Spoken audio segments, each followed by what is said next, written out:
Hello dear students, good morning to all of you. RS UP board exam में आप सबका स्वागत है। आज की क्लास में हम आपको इंटरमीडिएट के सब्जेक्ट केमिस्ट्री के चैप्टर नंबर 2, जो कि आपका चैप्टर नंबर 2 है, विलयन सॉल्यूशन। मतलब क्योंकि इससे पहले की वीडियो हमने चैप्टर नंबर 1 को कंप्लीट कराया है, तो जिसने भी चैप्टर नंबर 1 जो आपका है सॉलिड स्टेट उसको नहीं देखा, प्लीज़ चैनल पर जाकर के उस चैप्टर को अवश्य कंप्लीट करें, जिससे आपकी तैयारी बेहतर ढंग से शुरू हो सके। तो शुरू करते हैं आज की क्लास, जो कि आपका चैप्टर है सॉल्यूशन, मतलब विलियन इंटरमीडिएट सब्जेक्ट का। तो तुमको सबसे पहले पता होना चाहिए कि इस विलियन तुम्हारा होता क्या है, जो तुम्हारा सॉल्यूशन है वो होता क्या है विलियन। तो कह रहा दो या दो से अधिक पदार्थों को मिलाने पर, दो पदार्थ हों या दो से अधिक हों, बट दो से कम नहीं होने चाहिए। तो दो या दो से अधिक पदार्थों को मिलाने पर जो समांगी मिश्रण प्राप्त होता है उसे विलयन कहते हैं। तो यहाँ बात आती है समांगी मिश्रण का मतलब क्या है। मतलब कि समांगी मिश्रण का मतलब ये है कि जो तुम दो या दो से अधिक पदार्थ मिला रहे हो वो एक दूसरे में पूर्णतः मिल जाना चाहिए, नहीं कि उनमें एक मिलाया दूसरा मिला तो दोनों अलग अलग दिखे, तो ये तुम्हारा समांगी मिश्रण नहीं होता, ये तुम्हारा विषमांगी मिश्रण होता है। तो ये ध्यान रखना है कि समांगी मिश्रण में प्राप्त हो तो उसे हम विलयन कहते हैं। उदाहरण तुम्हारा दिया गया है, चीनी की थोड़ी सी मात्रा को जल में घोलने पर समांगी मिश्रण प्राप्त होता है, जिसे विलयन कहते हैं। अब चीनी है, उसको हम जल में घोलते हैं तो क्या होता है, दोनों एक दूसरे में क्या होते हैं, मिक्सचर हो जाते हैं। हमको उसमें पता नहीं चलता कि चीनी कहाँ है और जल कहाँ है, क्योंकि दोनों क्या हो गए, दोनों में एक दूसरे मिक्सचर हो गए। जब मिक्सचर हो जाते हैं तो कैसा मिश्रण बनाते हैं, वो समांगी मिश्रण का निर्माण करते हैं, और जिसे ही हम क्या कहते हैं, विलयन कहते हैं। तो ये तुम्हारी हो गई विलयन की सिंपल सी डिफिनेशन। अब देखते हैं विलयन की कुछ इंपॉर्टेंट पॉइंट, मतलब कि विलयन की विशेषताएं, प्रॉपर्टी ऑफ सॉल्यूशन। नंबर 1 है विलयन पारदर्शी होता है। जो तुम्हारा विलयन होता है पारदर्शी होता है। पारदर्शी मतलब यानी विलयन के हम आर पार देख सकते हैं। तुम्हारा चीनी का एग्जाम्पल जैसे है, तुम्हारा चीनी किसी उसमें बर्तन में भरा है, मान लो कांच के बर्तन में, तो उसमें हम क्या होते हैं, आर पार देख सकते हैं, क्योंकि यहाँ पर विलयन तुम्हारा होगा तो विलयन के हम आर पार क्या होते हैं, देख सकते हैं। तो विलयन तुम्हारा पारदर्शी होता है। दूसरा पॉइंट है तुम्हारा विलयन दो या दो से अधिक पदार्थों का समांगी मिश्रण होता है। ये तुमको हमने पहले पॉइंट बता दिया कि विलयन तुम्हारा होता है दो या दो से अधिक, बट दो से कम नहीं होने चाहिए, का तुम्हारा समांगी मिश्रण होता है, विषमांगी नहीं समांगी मिश्रण होता है। नंबर 3 पॉइंट है तुम्हारा विलयन का कोई रासायनिक संगठन नहीं होता है, क्योंकि विलयन में कोई रासायनिक तत्व का यूज नहीं करते हैं, क्योंकि उसमें क्या मटेरियल का यूज करते हैं, पदार्थ का, इसलिए इसका कोई रासायनिक संगठन नहीं होता है। नंबर 4 पॉइंट है विलयन में उसके अवयवी पदार्थों के गुण जैसे रंग, स्वाद, गंध आदि उपस्थित होते हैं। मतलब कि जो अवयवी पदार्थ हमने यूज किया, जैसे चीनी और पानी हो गया, तो जो चीनी में उसका जो गुण है, जैसे उसका रंग और स्वाद हो गया, गंध, वो हमको विलयन में हमेशा उपस्थित मिलते हैं। नंबर 5 पॉइंट है विलयन में विलय पदार्थ नष्ट नहीं होता है।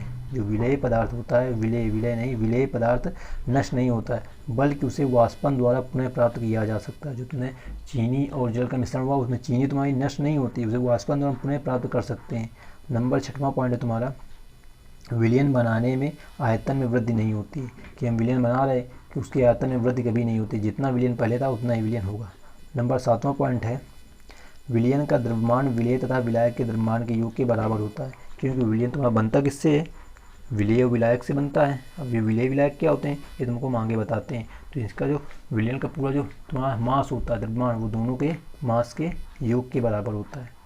अब देखते हैं कि तुम्हारा विलेय और विलायक क्या होते हैं। तो विलेय, सबसे पहली बात है विलेय। तो विलयन में जो अवयव कम मात्रा में होता है और जो अपनी मूल भौतिक अवस्था को खो देता है, वो पदार्थ में होता है विलेय कहलाता है। एक विलयन हमने बनाया, उसमें जो पदार्थ को हमने कम मात्रा में लिया और अपनी भौतिक अवस्था को खो दिया, मतलब वो जैसे ठोस में तो अपनी ठोस अवस्था को उसने खो दिया, तो वो तुम्हारा होता है विलेय पदार्थ। नंबर 2 पॉइंट है विलायक की, कि विलायक क्या होता है तुम्हारा। तो विलयन में जो अवयव अधिक मात्रा में होता है, जो तुम्हारा मटेरियल अधिक मात्रा में होता है, उसे हम क्या कहते हैं, विलायक कहते हैं। और जिसकी मूल भौतिक जो अवस्था होती है वो तुम्हारे विलयन जैसे ही होती है, जैसा तुम्हारा सॉल्यूशन है उसी प्रकार वो तुम्हारा मिलेगा करके, इससे अलग नहीं होगा, तो वो तुम्हारा होता है विलायक। अब देखते हैं एग्जाम्पल इसका। तो उदाहरण तुम्हारा है क्या, चीनी तथा जल से बने विलयन में, जो तुम्हारा चीनी और जल वाला का विलयन, तुम्हारा समांगी विलयन में चीनी की मात्रा कम होती है। चीनी की मात्रा तुम्हारी क्या हो गई, कम हो गई, तो मतलब चीनी की मात्रा कम हो गई, तो चीनी क्या होगा तुम्हारा, चीनी होगा तुम्हारा विलेय पदार्थ, विलेय यहाँ पर विलेय होगा तुम्हारा विलेय पदार्थ है। तथा जल में घोलने से पूर्व चीनी ठोस अवस्था में होती है। जब हम चीनी को जल में नहीं घोलते तो उसकी अवस्था कैसी होती है, ठोस अवस्था में होती है, तथा जल में घोलने पर यह अपनी मूल अवस्था को खो देती है, क्योंकि जल में घोलते हैं तो चीनी ठोस अवस्था में नहीं रहती, वो क्या होती है, उस जल में मिल जाती है। परंतु विलयन में जल की मात्रा अधिक होती है। अब जल की मात्रा यहाँ पर तुम्हारी अधिक होगी तो जल तुम्हारा क्या हो जाएगा, यहाँ पे जल विलायक है, जिसकी भौतिक अवस्था द्रव है। देखो विलयन भी तुम्हारा द्रव में प्राप्त हुआ और तुम्हारा जो विलायक था उसकी भी अवस्था कैसी है, द्रव है। तो यही तुम्हारी डिफिनेशन है कि विलेय जो होता है वो अपनी मूल भौतिक अवस्था को खो देता है, बट जो विलायक होता है वो मूल भौतिक अवस्था को खोता नहीं है। जिस अवस्था में विलयन होती है उसी अवस्था में वो तुम्हारा विलायक पाया जाता है। अब देखते हैं विलयन के प्रकार। विलयन के प्रकार, टाइप्स ऑफ तुम्हारे सॉल्यूशन। तो तुम्हारे विलयन देखते हैं किस में प्रकार के होते हैं, तो विलयन, विलेय, विलायक, उदाहरण। तो तुम्हारे विलयन होते हैं वे विलेय और विलायक के आधार पर होते हैं। तो तुम्हारे सारणी तुमको बनानी है, एक तरफ डालना है विलेय, एक तरफ डालना है, एक तरफ विलयन, एक तरफ विलेय, एक तरफ विलायक और एक तरफ उदाहरण। ये तुम्हारी उनको सीरीज बना लेनी है। तो विलयन हो गया तुम्हारा गैसीय। विलयन कैसा, गैसीय। तो उसमें जब विलेय होगा गैस और विलायक भी होगा गैस। गैसीय विलयन में जब तुम्हारा विलेय पदार्थ भी गैस होगा और विलायक भी गैस होगा तो वो तुम्हारा होगा गैसीय विलयन। तो उसमें एग्जांपल जैसे ऑक्सीजन व नाइट्रोजन गैस का मिश्रण, ऑक्सीजन व नाइट्रोजन गैस का मिश्रण जो तुम्हारा होता है वो कैसा विलयन होता है, गैसीय विलयन। दूसरा इसी में तुम्हारा है जब विलेय होता है द्रव, विलेय होता है जो तुम्हारा द्रव और विलायक होता है गैस, तो तुम्हारा वो भी तुम्हारा किस में आएगा, गैसीय में ही आएगा, क्योंकि गैसीय में 3 स्टेट तुमको मिलेंगी। एग्जाम्पल हुआ क्लोरोफार्म को N2 गैस में मिश्रण। जो तुम्हारा क्लोरोफार्म होता है उसको नाइट्रोजन गैस में हम क्या करें, मिश्रण कर दें, तो हमें कौन सा गैसीय विलयन प्राप्त होता है। नंबर 3 है, अब तुम्हारा नंबर 3 है तुम्हारे यहाँ पे विलेय होना चाहिए ठोस पदार्थ और विलायक होना चाहिए गैसीय फॉर्म में। एग्जाम्पल हुआ इसका कपूर का N2 गैस में मिश्रण, मतलब नाइट्रोजन गैस में मिश्रण। ये तुम्हारे गैस के 3 फॉर्म हो गए, गैस के, ये तुम्हारा 3 फॉर्म किसके हैं, गैस के हैं। अब देखते हैं द्रव विलयन जो तुम्हारा होता है। अब द्रव विलयन में भी तुम्हारे 3 पॉइंट मिलेंगे। तो द्रव में ये 3 पॉइंट है तुम्हारे, ये सीरीज तुमको बना के चलनी है।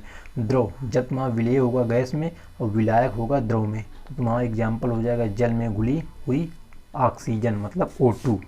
ये तुम्हारा द्रव विलयन का एग्जाम्पल, यानी कि द्रव विलयन का टाइप हो गया। द्रव विलयन के 3 टाइप हैं, जब तुम्हारा विलेय पदार्थ गैस हो और विलायक हो द्रव। दूसरा जब तुम्हारा विलेय द्रव हो और विलायक भी द्रव हो, एग्जाम्पल हो गया जल में घुली हुई एथेनॉल।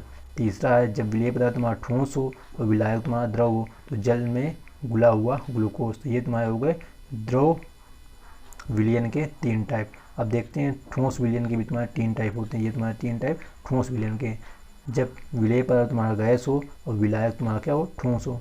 तो एग्जाम्पल है H2 + PD में विलयन, मतलब H2 मतलब हाइड्रोजन का, PD मतलब होता है प्लेटिनम में विलयन। दूसरा है जब गैसीय पदार्थ यानी कि तुम्हारा जो विलेय है वो द्रव और विलायक हो तुम्हारा ठोस, तो उसका एग्जाम्पल होगा तुम्हारा पारा का नाइट्रोजन के साथ, यहाँ पर ना नहीं, यहाँ पर नाइट्रोजन हो चाहिए N2 के साथ अमलगम, N2 के साथ अमलगम।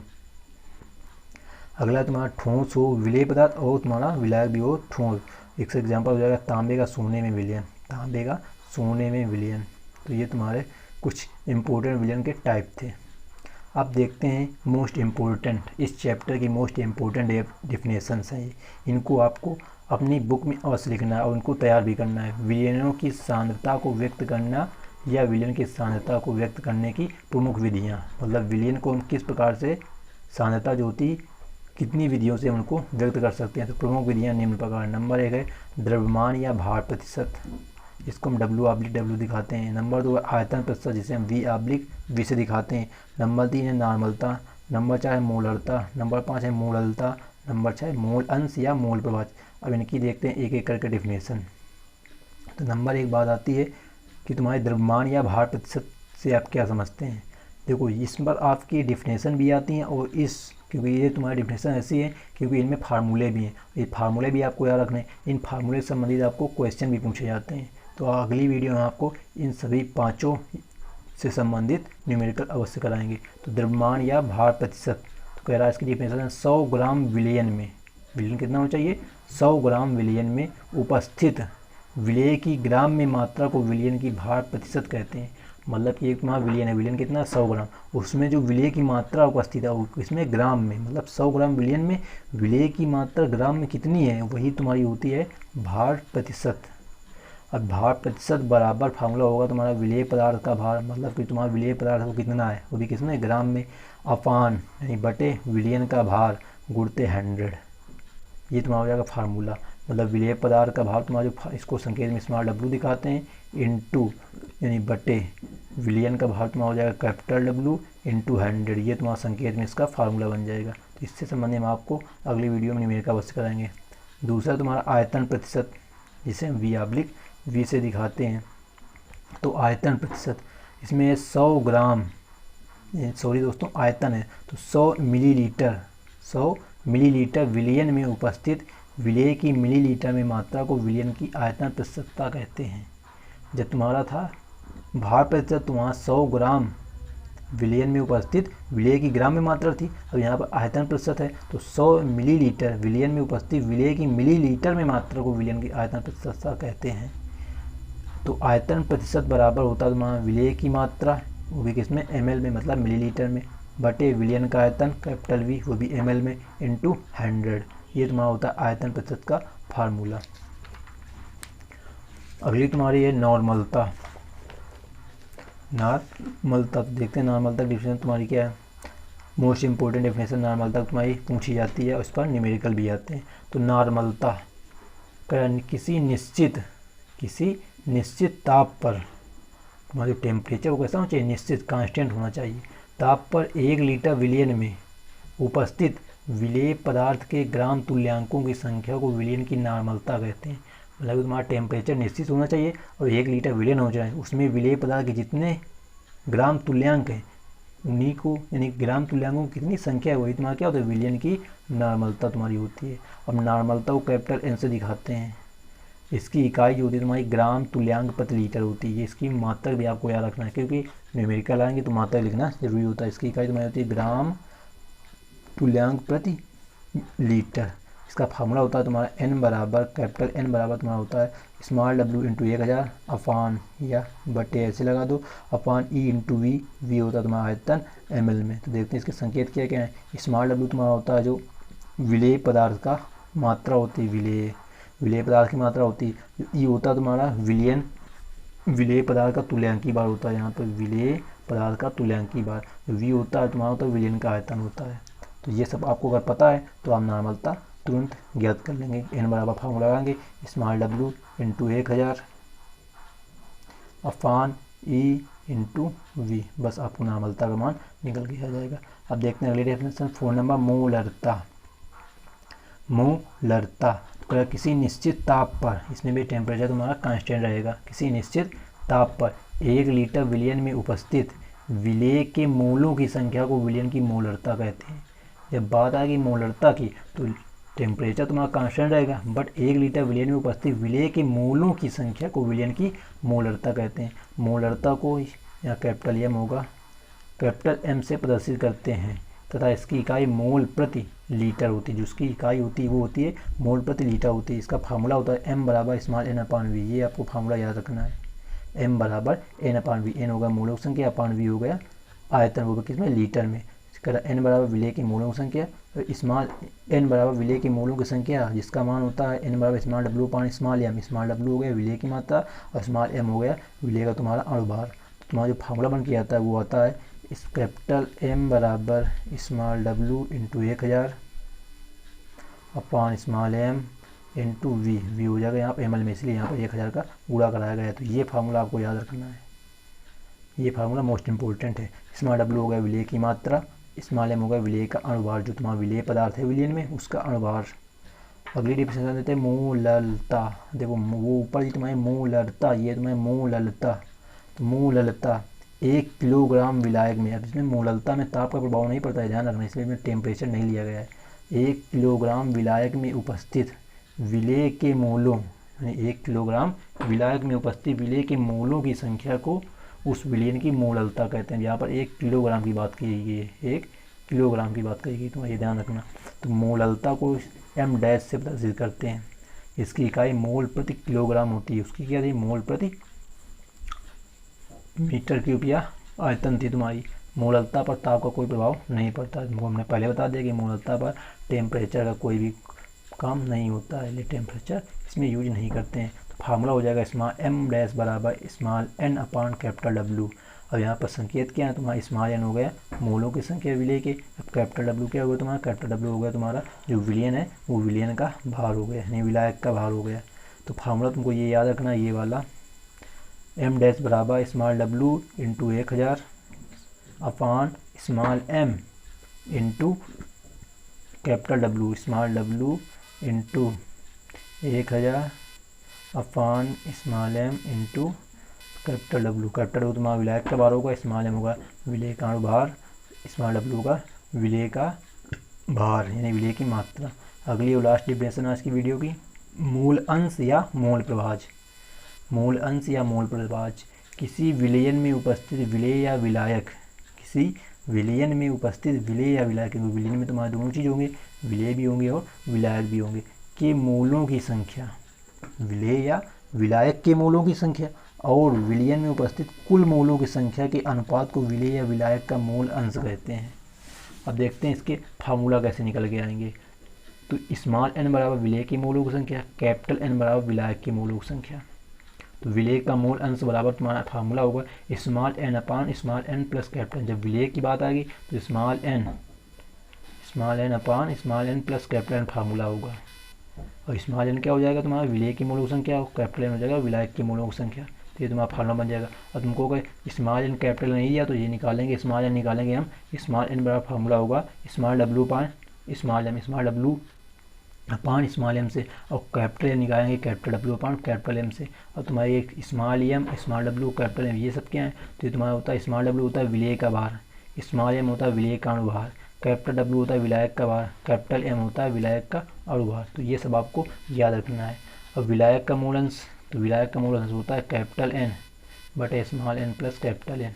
जब विलेय की बात होगी तो स्मॉल एन ऊपर होगा बटे यही रहेगा सेम। जब विलायक की बात करेगा तो कैपिटल एन ऊपर रहेगा और सेम नीचे रहेगा। और यही स्मॉल एन का मान नहीं पता तो स्मॉल एन बराबर यही मान रखने जो ऊपर तुमको हमने बताया, स्मॉल एन बराबर क्या है, small W upon small M, और कैपिटल एन बराबर capital W upon capital M. तो ये सब आपको याद रखने हैं सभी पॉइंट। तो दोस्तों आज की वीडियो में फिलहाल इतना ही। वीडियो कैसी लगी, अगर वीडियो अच्छी लगी तो प्लीज़ वीडियो को एक लाइक करना और कमेंट में अवश्य में बताएं कि वीडियो कैसी लगी। तो thanks for watching this video. जय हिंद, जय भारत। मिलते हैं नेक्स्ट वीडियो में नेक्स्ट टॉपिक के साथ। जब तक के लिए जय हिंद, जय भारत।